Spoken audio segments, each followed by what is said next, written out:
Hello everyone, welcome back to another episode of r/Entitled Parents. In today's episode, my brother and SIL put my unknowing teenage niece into a lifetime of debt. Crazy entitled neighbor freaks out about me watching her kids. I almost got my Legos stolen at Legoland. Before we get started, make sure to subscribe so you will never miss a video. So let's get started. My brother and SIL put my unknowing teenage niece into a lifetime of debt. My bro and SIL are extremely irresponsible with money to the point they have already been bankrupt twice and are working on number 3 right now. It just hasn't been enough years yet since the last time. They both owe over $150,000 in student loan and credit cards, plus they owe more on their home than it's worth, because they take out every cent of equity they gain, immediately saying they are going to pay off debt with it but blow it on more impulsive luxury buys. They have 3 kids. The oldest is 18 and in college. I just found out that they took out massive student loans, in the kid's name exclusively, way beyond what was necessary, and they blew it on themselves. They already scammed the kid out of her life savings last summer buying her a car, but they pulled a switch on her by purchasing a manual transmission that she doesn't know how to drive. I know they did it on purpose because my bro wanted the new car for himself and said it was a fair trade to give her the old beat-up ugly minivan instead, but didn't give her the money she put up for the new car back.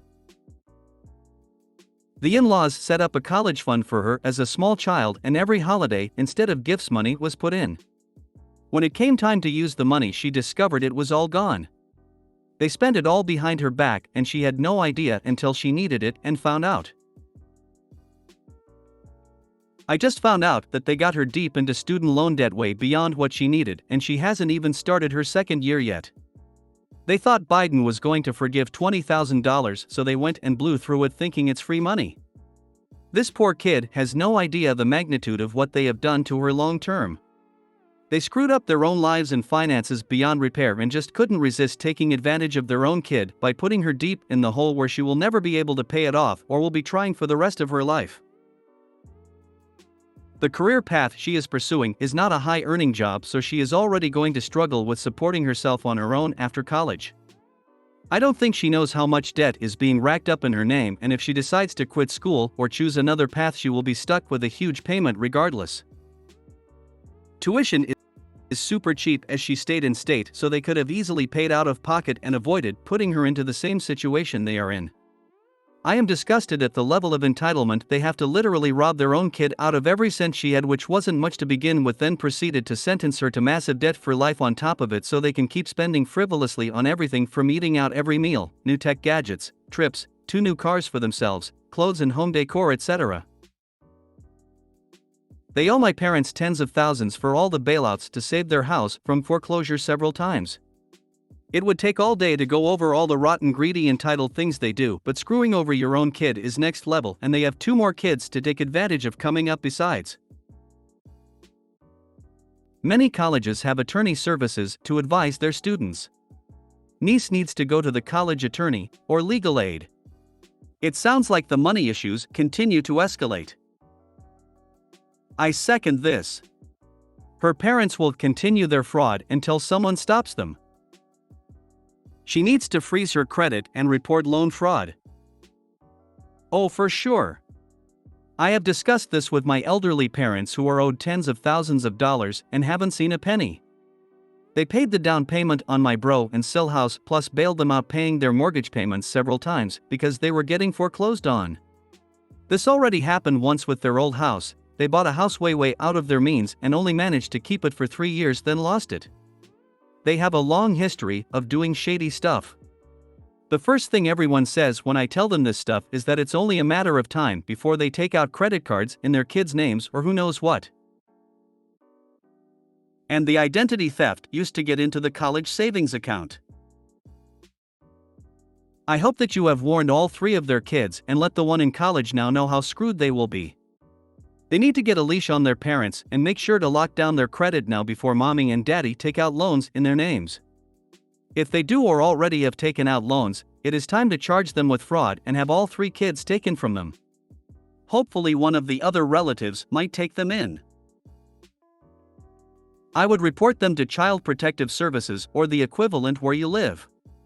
And encourage your niece to report them to the proper authorities too. It may cause drama, but they have ruined the financial future for her and most likely their other children too. Your brother and SIL have been and are committing fraud from the sound of it. The kid is 18 though, technically an adult. She had to sign off on the loan paperwork. CPS isn't going to do anything. Kid need a lawyer, not a social worker. Poor kids, this is detestable. And since that money was being saved for her in the first place by the grandparents and not the actual parents, they shouldn't have had access to that money. They stole it from the grandparents and the daughter. Pretty sure you could take legal action against them if she so chose. They had a savings account in my SIL name on behalf of the child when she was born and her family was putting money in. My SIL had access the whole time and was dipping into it whenever she wanted. You need to take her to a lawyer. She also needs to report them to financial aid. The money they took and spent was to be used for school-related expenses only. They committed fraud. She needs to report them before the school/feds find out. Unless she wants to be the one charged with fraud. Have her keep all proof that they are the ones who took the money. Niece needs to consult a financial lawyer stat. Shouldn't be hard to prove that she didn't need, want, or take any of the loans, which means she can shove it all on her failure of parents. I was thinking of identity theft. Identity theft is what she could claim and take the parents to court by suing them. She may not get any money, but she will have a way to get rid of the debts her parents took out in her name. I would be most concerned about getting the negatives off her credit. For college, she could qualify for scholarships to continue college. Crazy entitled neighbor freaks out about me watching her kids. So a bit of background first. I broke my ankle back in May. I've never broken anything before and I managed to break my bone in 2 places, so healing has been slow and new to me. I was told I needed to keep my foot up to avoid swelling, and frankly, you didn't have to tell me twice, as putting my ankle down to the ground level felt like all my blood came rushing back and it was going to explode, and so it was super painful for a while. I'm getting to the stage where it finally no longer hurts to sit up normally with my foot on the ground, and thank God, because I'm beyond tired of laying down. I can really only exist in 2 places in my home comfortably now, my bed and our couch. But moving me from the bed to the couch is a lot for both me and my boyfriend, so we only do it on weekends and I work from home in bed during the week. So since I'm tired of laying down and now in a phase where I should be working on movement with my ankle, I have been sitting on the edge of my bed for a bit every day to eat, work, move my foot, etc. At my side of the bed is a giant window, and my boyfriend opens the window daily for me so I can enjoy the sunlight. So, today I had been doing things as normal, sitting on the edge of the bed to work and just enjoying the summer sun. I live in a condo building, so a lot of times kids will play outside in the parking area, and I hear them so much, not super loudly by any means, that I just zone them out when I work. I can see them sometimes, but most of the time they are over in an area I can't really see from my window. My boyfriend had just gotten back from the grocery store, and he was definitely not in the best mood since the air conditioning on the car stopped working and it was painfully hot outside. He was mumbling to himself about having to go outside when it's a bit cooler out and take a look at it when we heard a pretty aggressive knock on the door. Everything from this point forward is my boyfriend retelling me the story since I was in the bedroom and not near the door. As soon as he opens the door, she goes off instantly, "You need to tell that woman to stop staring at my kids." It's creepy. My BF finds this incredibly hilarious even though he has no idea what in the world she's talking about, and his first reaction was to immediately laugh and just responded what, as best as he can know him losing it. She did not like this reaction, and started on a tangent, saying things along the lines of it's weird for her to be sitting there staring out the window during the day, and that she, me, needs to come out here and explain herself, and if I didn't come out there and apologize and stop she would report me for being creepy, and how my BF was likely equally as creepy. My BF was over this as fast as it started, and once he could pull himself together, inform her that I could not come to the door, and she needed to stop jumping to weird conclusions. Of course, she asks why I don't have time to come to the door but plenty of time to stare at kids. He tells her I'm sitting on the edge of the bed like that because I'm stuck in the bed due to a broken ankle and I can't walk. As she starts to go off about not believing him, he simply shuts the door in her face. He said she knocked on the door on and off over the next hour before giving up. A little later, my boyfriend walked outside to deal with the car air conditioning and decided to look into the window I was sitting in front of. He said, "You can see me, but you need to get pretty close, and I'm clearly looking down most of the time, and when I have my laptop in hand you can clearly see the top of it." He said it's more creepy that she came this close to the window to watch me. She hasn't come back again, and I hope she never does. We have window shades that slide down from the bottom and top, so we decided to switch them so this weird lady can't look inside. Just a bit sad because I did enjoy having the trees visible in the background while I worked. Open your blinds. Get a giant pair of glasses and draw googly eyes on them. Put up a sign, "Stop staring into our bedroom." Perhaps put a reflective film over the windows? You will be able to see out, but all she will see is her reflection unless she trespasses and comes right up to your windows. If you do this, please add a bird-safe sticker to keep them from flying into the windows. I have reflective film on my bedroom window and it's great. I bought them to help reflect sunlight because my room is the hottest in the house even if the AC is going. Big window that faces the sun. I get the added bonus of privacy. You can't really see inside during the day unless you're close to the window.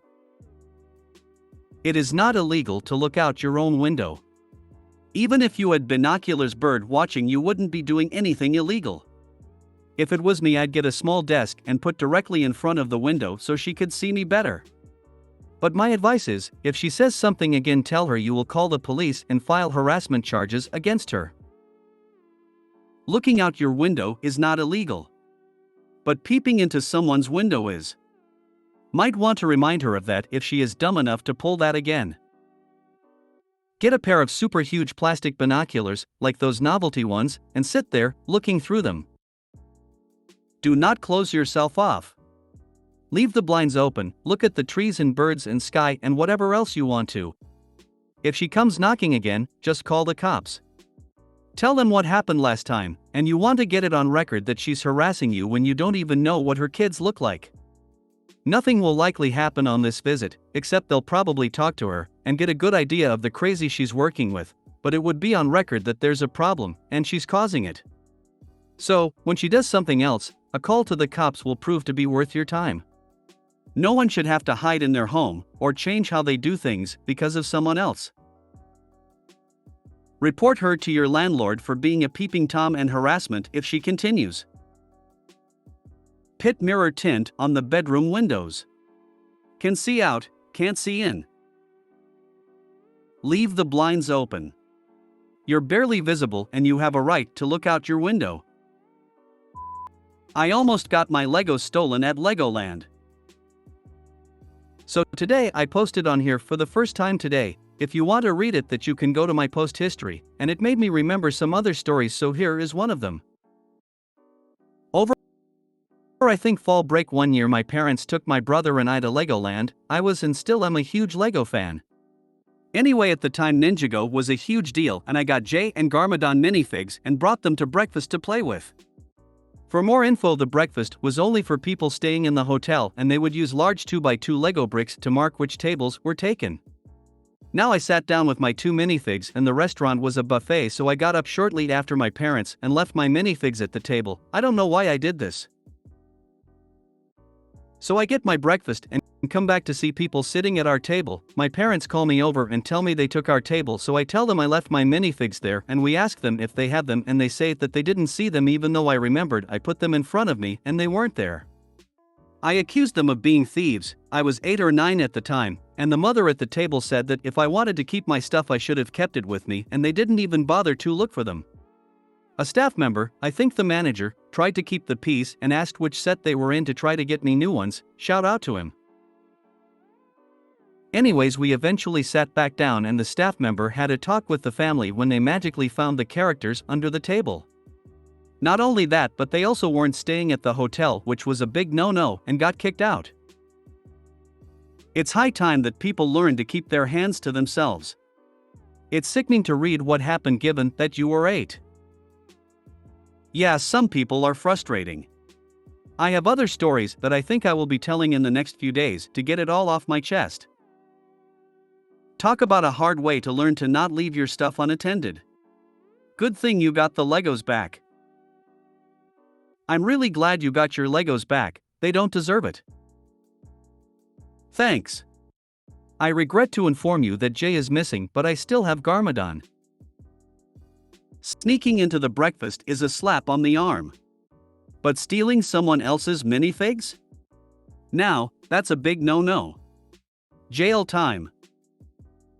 Not only that, but they also weren't staying at the hotel, which was a big no-no, and got kicked out. Scammers gonna scam, I guess. Glad you got your things back. Yes, sadly, because of how much time has passed, Jay is missing. But I have Garmadon. If I wanted to keep my stuff, I should have kept it with me. The mom was right, but you were pissed, and quite rightly so, as you thought that they stole them, and if you hadn't have said anything, they more than likely would have. Yeah, I should have kept it with me. I'll admit that in fact this situation is a huge part of why I have issues sharing and leaving my stuff even at home, but taking toys from a young child is not okay. If you made it to the end of the video, thanks for watching. Don't forget to like, subscribe and share, and we will see you in the next video.